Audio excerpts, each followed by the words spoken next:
जय मसीह। मेरो नाम निकानर तमाङ हो अनि म बेथेल दर्शन संगति देहरादूनमा पास्टरको रूपमा सेवकाई गरिरहेको छु। आज तपाईहरुको लागि जुन वचन छ त्यो वचन म तपाईको लागि पढेर सुनाउँछु।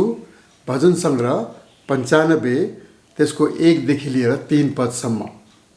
यहाँ यस प्रकारले लेखिएको छ, आओ परमप्रभुको निम्ति हामी आनन्दले गाऊँ, हाम्रो उद्धारको चट्टान कहाँ चर्को स्वरले कराऊँ, धन्यवाद चढाउँदै उहाँको सामुन्ने आऊँ र भजन र गीतले उहाँको प्रशंसा गरौँ। आजको मेरो विषय जो छ त्यो हो परमेश्वरलाई हरेक समय आराधना स्तुति गर्ने। तपाईँ भन्नुहुन्छ होला पास्टर बाउ, इट्स ओके, ठिक छ आराधना गर्न त्यति बेला जब हाम्रो काम गुमेको हुँदैन, हाम्रो स्वास्थ्य राम्रो हुन्छ, हाम्रो बच्चाहरूले काम पाएका हुन्छन्, पढिरहेका हुन्छन्, श्रीमान राम्रो हुनुहुन्छ, हाम्रो सबै कुरो मिलिरहेको बेलामा धन्यवाद दिन चाहिँ एकदमै राम्रो कुरा हो। तर यस्तो बेलामा जुन बेलामा सारा दुःख हामी माथि ओइरहेको हुन्छ तब हामी कसरी धन्यवाद दिने त? अनि मलाई पनि कोही बेला त्यस्तै लाग्छ, कोही बेला मलाई पनि त्यस्तै लाग्छ। अनि आज यो सानो वचनद्वारा म तपाईहरुलाई उत्साह दिन चाहन्छु। यस्तो विपत्तिको समयमा पनि कसरी हामीले परमेश्वरलाई धन्यवाद दिँदै जानुपर्दछ। पहिलो कुरो के भनेदेखि जुन समयमा हामीले परमेश्वरलाई विश्वास गर्छौँ भनिकन बाचा बाँध्यौँ, परमेश्वर कहाँ आयौँ विश्वास गरेर, सारा कुरालाई छोडेर आयौँ, तब हामीले के भनेका थियौँ? तपाईँ जहाँ जानुहुन्छ म त्यहाँ जान्छु, तपाईले जे दिनुहुन्छ म त्यो लिन तयार छु, तपाईको इच्छा म पूरा गर्न तयार छु हे परमेश्वर पिता, किनकि तपाईँ मेरो स्वामी, तपाईँ मेरो प्रभु, तपाईँ मेरो मुक्तिदाता बन्नुभएको छ। यो हामीले भनेका थियौँ। मेरो इच्छा होइन प्रभु, तपाईको इच्छा पूरा होस्। त एउटा क्रिस्चियनले, एउटा विश्वासीले बाधा विघ्नको समयमा पनि, दुःखको समयमा पनि धन्यवाद किन दिनुपर्दछ भनेदेखि परमेश्वरलाई हामीले त्यो बाचा बाँधेका छौँ। अनि परमेश्वरले पनि हामीलाई भन्नुभयो, म पनि तँलाई कहिले पनि छोड्ने छैन, म पनि तँलाई कहिले पनि त्याग्ने छैन।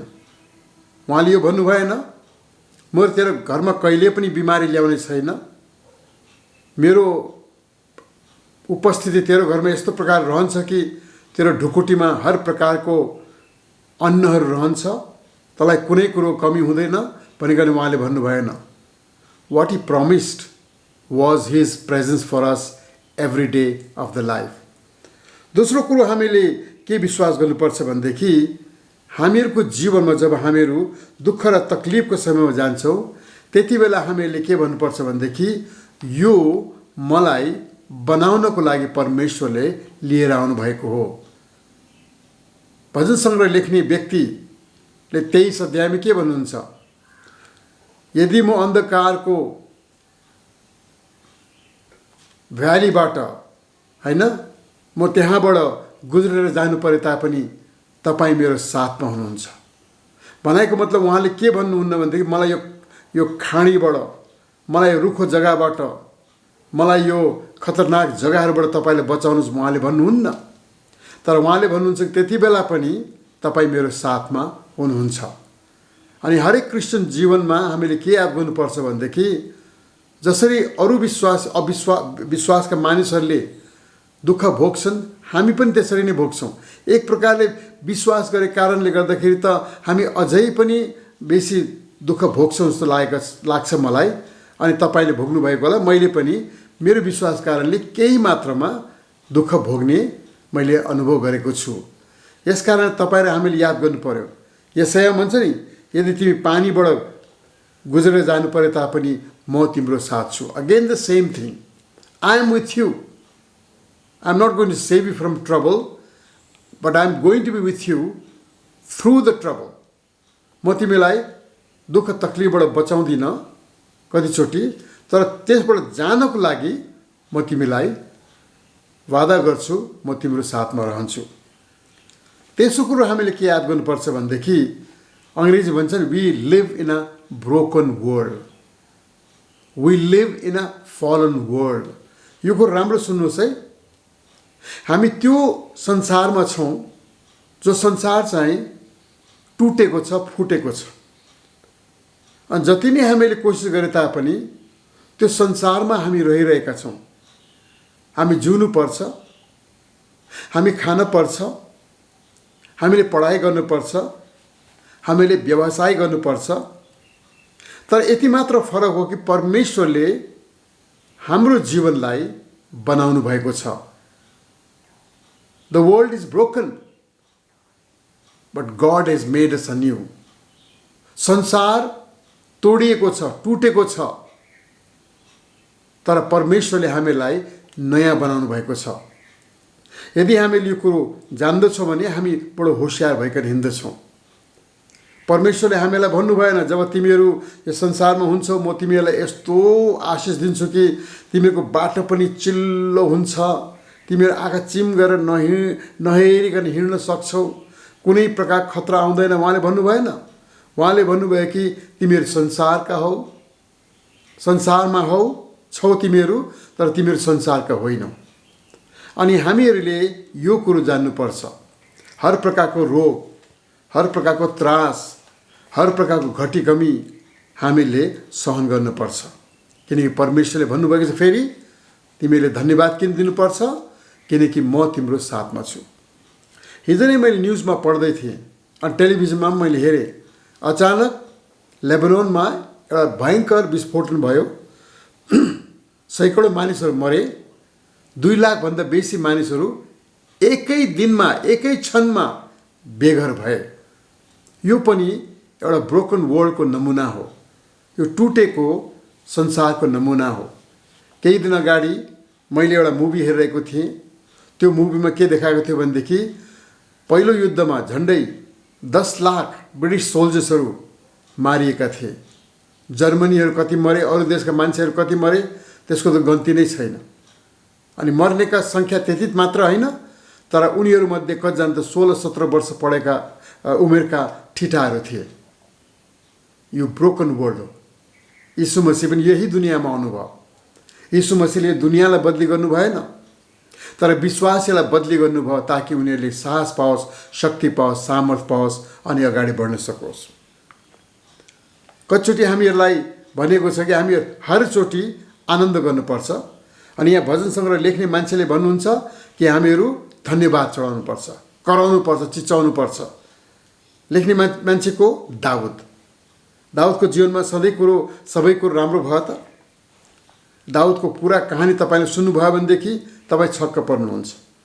आफ्नै छोराले उहाँको विरोध गरे, आफ्नो ससुरा उहाँको पछि लागे, आफ्नो स्वास्नी उहाँको विरोध गर्न लागे, आफ्नै सेनापतिहरूमा लडाइँ झगडा भए, धेरै प्रकारको दुःखको उहाँले सामना गर्नु पर्यो।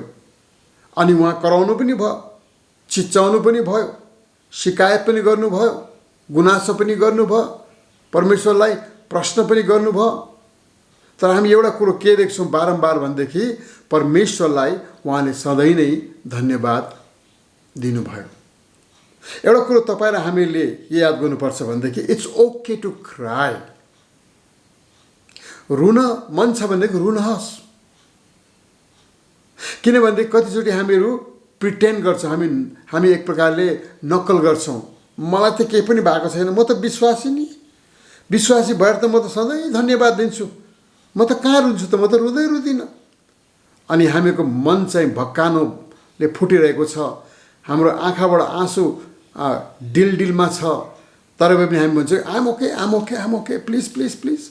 होइन, परमेश्वरले हामीलाई भन्नुहुन्छ कि हामीहरू रुँदै पनि परमेश्वरलाई धन्यवाद दिनुपर्छ। म तपाईँको लागि एउटा भाग पढेर सुनाउँछु जो चाहिँ मेरो फेभरेट भागहरूमध्ये एउटा भाग हो। तपाईँले पढ्नु भएको होला, गीत पनि गाउनु भएको होला। त्यो हो हबक्कुक 3:18 या 17देखि हामी पढ्न सक्छौँ। चाहे अन्जिरको रुखमा मुना नलागोस् र दागको बोटमा फल नफलोस् र खेतले अन्न नउब्जाओस्, खोरमा भेडा बाख्रा नभए पनि र गोठमा गाईबस्तुहरू रहेनन् भने पनि उहाँले के भन्नुहुन्छ, म रमाहट गर्नेछु परमप्रभुमा, म मेरो उद्धार गर्नुहुने परमेश्वरमा रमाहट गर्नेछु। परम परमेश्वर मेरो बल हुनुहुन्छ, उहाँले मेरो खुट्टा हरिणको खुट्टा झैँ पार्नुहुन्छ। उहाँले मलाई अलगा अलगा स्थानहरूमा जाने योग्यको तुल्याउनुहुन्छ। हेर्नुहोस् त, उहाँले के भन्नुहुन्छ, छैन, केही पनि छैन म कहाँ। अन्जिरको रुखमा मुना नहोला, दागको बोटमा फल नफल्ला, जैतुनमा रुखमा फल नलाग्ला, खेतले नउब्जाउला, भेडा बाख्राहरू नष्ट भए तापनि, गाईबस्तु रहेनन् भने तापनि म परमप्रभुमा रमाहट गर्नेछु।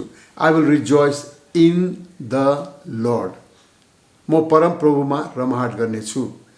किनकि यी चिजहरू त आउँछन् अनि जान्छन्। कोही बेला धेरै हुन्छ, कोही बेला कम हुन्छ। कोही बेला आशा नगरेको बेलामा थुप्रो धन सम्पत्ति पाइन्छ, थुप्रो आनन्द पाइन्छ। तर कोही बेला आशा गरेको बेलामा निराशाको मात्र हामीले सामना गर्नुपर्छ। त्यति बेला हामीहरू रुँदै पनि परमेश्वरलाई हामी धन्यवाद चढाउन सक्छौँ। I want to praise you God, I want to worship you God. Yes I am crying, yes I am crying. म रुँदैछु, केही समय अझै पनि रुन्छु होला, होइन। रुवाबासी आज थामेपछि सायद फेरि 5-10 दिनभित्रमा, 1 सालभित्रमा फेरि मेरो जीवनमा रुवाबासी आउला। तर भए पनि म परमप्रभुमा लगातार रमाहट गरिरहनेछु। There is no shame in tears. विश्वासीलाई म भन्न चाहन्छु, आँसुमा लाज छैन। कतिजना हामीहरू माचो क्रिस्चियन भन्छौँ नि, एकदमै हामी चाहिँ एकदम हामी चाहिँ बोलियो क्या, अरू जस्तो थोरै हो र, सानो कुरोमा पिन्छे जस्तो। हामी होइन, हामी पिन्छे जस्तो होइन, हामी त एकदम बलियो क्रिस्चियन। म तपाईँलाई भन्न चाहन्छु, इट्स ओके। प्रभु यीशु मसीह खुद रुनुभयो। पावलले भन्नुहुन्छ, म रुँदै यो भन्न चाहन्छु। दाउद रुनुभयो, परमेश्वरको दासदासीहरू रुए। तपाईँ अरूको अगाडि रुन सक्नु भएन भने पनि तपाईँ परमेश्वरको चरणमा जानुहोस् र आफ्नो हृदयको भित्राइमा, अन्तरात्मामा गएर, एकदम हृदयको भित्र गएर जति पनि तपाईँको मनमा छ, भकानुहरू छ, जति पनि अशान्तिहरू छ, जति पनि दुःखहरू छ, तपाईँले परमेश्वरलाई भन्नुहोस् अनि खोला जस्तै आँसु बगाउनुहोस्। खोला जस्तै आँसु बगाउनुहोस्। अरूको अगाडि आँसु बगाउनु भयो भनेदेखि हाँस्छन् होला, बुझ्दैनन् होला, कमजोर विश्वासी भन्ला। तर परमेश्वरको अगाडि जब हामी आँसु बगाउँछौँ तब परमेश्वरले हामीलाई भन्नुहुन्छ, don't worry child, I am with you. म तिम्रो साथमा छु नानी, तिमी नडराऊ। यसकारण धन्यवाद। यहाँ हग्गाईले भन्नुहुन्छ, मेरो जीवनमा केही छैन भने पनि म परमेश्वरलाई धन्यवाद चढाउन चाहन्छु, म रमाहट गर्न चाहन्छु, किनकि मेरो रमाहट चाहिँ परमप्रभुमा छ। यसै कारण त पावलले जेलमा बसेपछि उहाँले आफ्ना भाइ बहिनीलाई भन्नुभयो, मेरो लागि प्रार्थना गर, म दुःखमा छु। उहाँले भन्नुभयो, आनन्द गर, होइन। फिलिपीको पुस्तक पढ्नुहोस् न, आनन्द र विभोर र आशिषले भरेको पत्र हामी त्यो पाउँदछौँ। त्यो पत्र उहाँले जेलमा लेख्नुभएको थियो।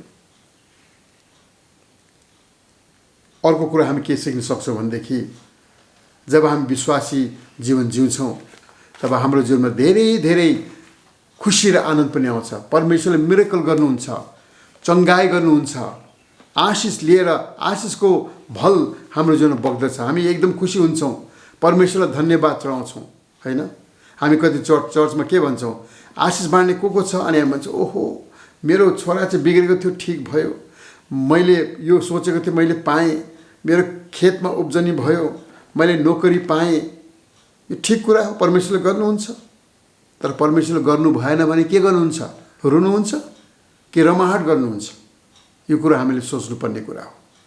हिब्रू 11:35 वास्तवमा हिब्रू 11 तपाईँले पढ्नुभयो भनेदेखि त्यहाँ विजयता, विश्वासीहरूले कसरी विजय प्राप्त गरे त्यसको बारेमा तपाईँले सुन्नुहुन्छ।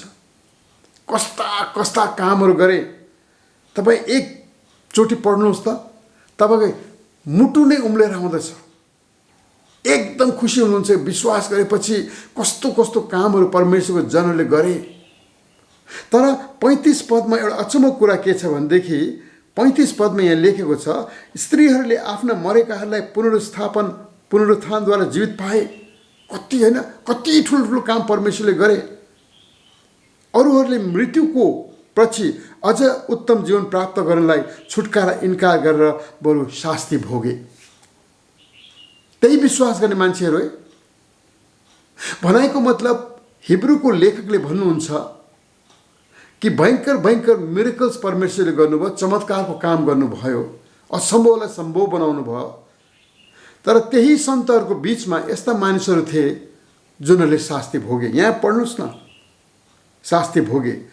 अरूहरूले गिल्ला, कोर्राबाजी, बन्धन र कैद पनि भोग्नु पर्यो। तिनीहरूलाई ढुङ्गाले हाने, तिनीहरूलाई करौँतीले चिरिए। हेर्नुहोस् त, तिनीहरू तलवारले मारिए। भेडा र बाख्राका छालाहरू लाएर कङ्गाल भई क्लेश र दुःख पाएर तिनीहरू यताउता डुली हिँडे। संसार तिनीहरूका निम्ति योग्य थिएनन्। मरुभूमि, पहाडहरू, गुफाहरू, पृथ्वीका ओडारहरू हुँदो तिनीहरूलाई घुमि हिँड्नु पर्यो। But these also were the people of faith. यिनीहरू पनि विश्वास गर्ने र विश्वास योग्य मानिसहरू थिए। अनि मलाई बडो दुःख लाग्छ, कतिचोटि हाम्रो क्रिस्चियन चर्चहरूमा हामी के प्रचार गर्छौँ भनेदेखि विजेता जीवन, विजेता जीवन। हामी विजयी क्रिस्चियन हो, ठिक हो।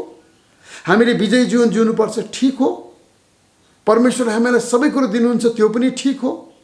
तर त्योभन्दा सबभन्दा ठुलो कुरो के भनेदेखि परमेश्वरले हामीहरूलाई कोही कोही बेलामा दुःख र तकलिफमा लैजानुहुन्छ। तर हामीहरूको आँखा र नजर चाहिँ कहाँ हुनु पर्यो?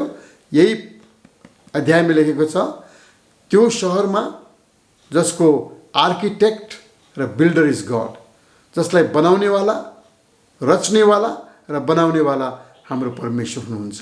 यो कुरो हामीले याद गर्नु पर्यो। अर्को कुरो तपाईँलाई म भन्न चाहन्छु, यो चाहिँ एकदमै तपाईँले सुन्नुपर्ने कुरो। यहाँ मैले अङ्ग्रेजीमा लेखेको छु, beware beware beware beware beware.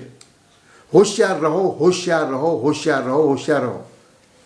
तपाईँले त्यति बेला धन्यवाद दिने होइन जब तपाईँको आफ्नो मूर्ख्याइले तपाईँले आफ्नो सम्पत्ति गुमाउनुहुन्छ, तपाईँले आफ्नो स्वास्थ्य गुमाउनुहुन्छ, तपाईँले आफ्नो सम्बन्ध बिगार्नुहुन्छ। त्यति बेला धन्यवाद दिने होइन। हे परमेश्वर पिता, म तपाईँलाई धन्यवाद दिन्छु, आज म बिमारी छु किनकि मैले धेरै रक्सी खाएको छु। हे परमेश्वर पिता, म तपाईँलाई धन्यवाद दिन्छु, मैले जुवा तास खेलेर सबै पैसा मेरो गयो, केही छैन, धन्यवाद प्रभुलाई। हे परमेश्वर पिता, मैले लडाइँ झगडा गरेँ, मेरो श्रीमतीसँग मेरो सम्बन्ध नै टुट्यो, धन्यवाद, केही छैन प्रभु। त्यो भन्ने होइन। त्यति बेला चाहिँ हामीले धन्यवादको सट्टामा हामीले के गर्नुपर्छ भनेदेखि पश्चाताप गर्नुपर्छ। when you fall in sin, when you lose your money due to your own foolishness, when you become sick due to your own foolishness, when your relationships are broken due to your own foolishness, at that time, beware, beware, beware. Don't thank the Lord. You cannot thank the Lord. You must not thank the Lord. You must repent and come back to God. परमेश्वरको चरणमा आउनुपर्छ तपाईहरु। तपाईको जब सम्पत्ति गुम्छ, सम्बन्ध हराउँछ, जब तपाईको स्वास्थ्य बिग्रन्छ, त्यतिबेला परमेश्वरलाई भन्, आफ्नै कारणले, आफ्नै मूर्खाइ कारणले, डोन्ट जस्टिफाई। कचोटि हामी भन्छौं नि, यस कारणले भएको नि होइन, मेरो कारणले भएको, मेरो कारणले पैसा गुमाए, मेरो कारणले स्वास्थ्य गुमाए, मेरो कारणले सम्बन्ध गुमाए। म परमेश्वरमा धन्यवाद चढाउनु भन्दा पहिले म परमेश्वरलाई के भन्छु भनेदेखि, हे परमेश्वर, तपाईले मलाई क्षमा दिनुहोस् र फेरि परमेश्वर तपाईलाई पुनर्जीवित पार्नुहुन्छ। फेरि तपाईलाई परमेश्वरले ताकत दिनुहुन्छ। फेरि परमेश्वरको चरणमा अगाडि जाने तपाईलाई मद्दत गर्नुहुन्छ। फेरि उठ्ने, हैन, तपाई एकदमै तलभन्दा तल नै गिर्नु भएको छ भने पनि, तपाईको केही आशा छैन भने पनि परमेश्वरले तपाईलाई दलदली हिलोबाट बचाउनुहुन्छ र तपाईलाई पहरामाथि तपाईको खुट्टाले राख्नुहुन्छ। यो कुरा हामीले जान्नु पर्यो। अन्तमा चाहिँ हामीले के धन्यवाद दिनुपर्छ भनेदेखि सारा कुरोको अन्त एक दिन हुन्छ। यसै कारण हिब्रूका मानिसहरूले, विश्वासी मानिसहरूले, त्यहाँ लेखेको मानिसहरूले दुःख भोग्न तयार भए, किनकि उनीहरूको आँखा चाहिँ स्वर्गतिर थियो, जहाँबाट परमेश्वरले उनीहरूलाई लिन आउन आँटेको थियो। कतिजना क्रिस्चियनहरू शहीद भए, आज पनि शहीद भइरहेको छन्। हाम्रै देशमा कतिचोटि हामी सुन्छौँ क्रिस्चियनहरूलाई मारिएको छ, बेघर गरिएको छ, अनि तिनीहरूको आँखा चाहिँ कहाँ छ? वरिपरि होइन, मलाई के भइरहेको छ अहिले होइन। उनीहरूले भन्छ, we know Lord, all these problems, all these trials will soon be over. यो सारा दुःख, तकलिफ, आँसु, लडाइँ झगडा, बिमार, सारा कुरोबाट परमेश्वर तपाईँले हामीलाई वादा गर्नुभएको छ। तपाईँले त्यो घरमा लानुहुन्छ जहाँ चाहिँ न रुवाई हुन्छ, न भोक हुन्छ, न तिर्खा हुन्छ, न प्यासा हुन्छ। हामी त्यो घरमा बस्नेवाला भएका छौँ। यो 60, 70, 80 सालको जीवन हामी रुँदै बिताउनु पर्ला, तर हामी तपाईँलाई धन्यवाद दिन छोड्दैनौँ। अन्तमा के भन्न चाहन्छु भनेदेखि मलाई यो पद खुब मनपर्छ।